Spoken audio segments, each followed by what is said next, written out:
So welcome to NToday news. ఆర్థిక మంత్రిత్వ శాఖ మోడీ ఆదేశాల మేరకు పత్తి దిగుమతులపై 11% సుంకాన్ని ఎత్తివేయటం ఏదైతే ఉందో భారతదేశంలో ఉన్న పత్తి రైతులకి ఉరి లాంటి విషయం ఇది.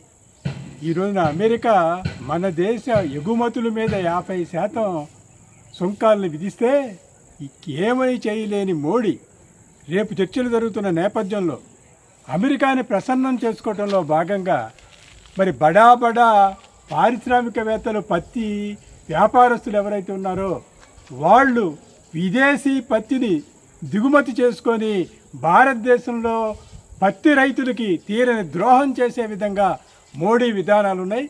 ఈయన అధికారంలోకి వచ్చేటప్పుడు స్వామినాథన్ కమిటీ సిఫార్సుల ప్రకారం C2+50 రైతాంగాన్ని గిట్టుబాటు ధర కల్పిస్తానని చెప్పి ఆ తర్వాత రైతులకు ద్రోహం చేసిన మోడీ ఈ రోజున పత్తి రైతులకి ద్రోహం చేస్తున్నాడు.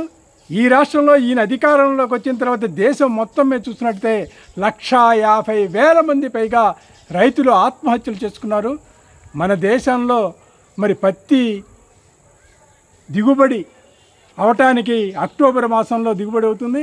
ఈ లోపల విస్తారంగా పత్తి దిగుబడి చేసుకొని పెద్ద పెట్టుబడిదారులు దిగుమతి చేసుకొని గిడ్డంగుల్లో దాచుకొని మనం ఉత్పత్తి చేసినప్పుడు మన ధరలని ఒక సిండికేట్గా ఏర్పడి తగ్గించడానికి ఈ మార్గం సుగమం పడుతుంది.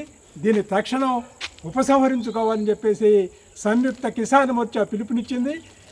వాడల పత్తి పండించే గ్రామాల్లో ప్రజల చేత తీర్మానాలు చేయించి భారత ప్రధానమంత్రికి దిగుమతి సుంకం 11% తగ్గింపుని మీరు తక్షణం ఉపసంహరించుకోవాలని నిరసన తెలియజేయాలని చెప్పేసి సంయుక్త కిసాన్ మోర్చా ఈ రోజున విజయవాడలో సమావేశమై కేంద్ర కమిటీ ఇచ్చిన పిలుపుని ఆంధ్ర రాష్ట్రంలో అమలు చేయడానికి సిద్ధమవుతోంది.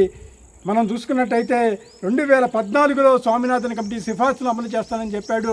ఆ తర్వాత సాక్షాత్ సుప్రీంకోర్టుకి స్వామినాథన్ కమిటీ సిఫార్సుల్ని అమలు చేయలేనని చెప్పిన మొట్టమొదటి ప్రధానమంత్రి ఎవరైతే ఉన్నారో మోడీ మాత్రమే.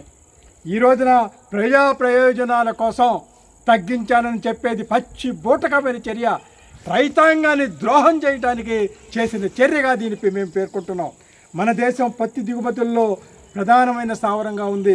ఈరోజు మనం భారతదేశంలో చూసుకున్నట్టయితే సుమారుగా 120.55 లక్షల ఎకరాల్లో పత్తి సాగు అవుతుంది.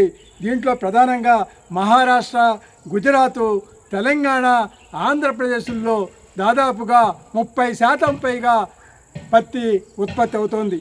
ఈ రోజున చూసుకున్నట్టయితే మన రాష్ట్రంలో 14 నుంచి 15 లక్షల ఎకరాల్లో పత్తి సాగు అవుతుంది. మనం ఈ పత్తిని పత్తి రైతులు ఇప్పటికే చాలా సంక్షోభంలో ఉన్నారు. ఆత్మహత్యలను ఆశ్రయిస్తున్నారు.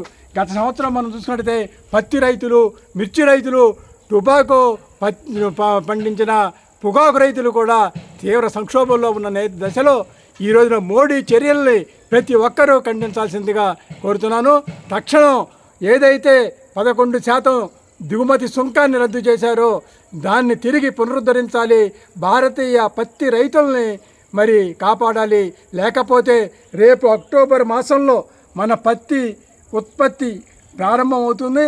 అప్పుడు వీళ్ళందరూ కూడా సిండికేట్గా ఏర్పడి మన ధరలను తగ్గించి మన పత్తి రైతులు ఆత్మహత్యల వైపు మళ్ళే విధంగా, వాళ్ళు అప్పుల్లో మునిగిపోయే విధంగా ఈ చర్యలు దోహదపడతాయి. కాబట్టి ఈ చర్యను తక్షణం ఉపసంహరించుకోవాలని డిమాండ్ చేస్తున్నాను.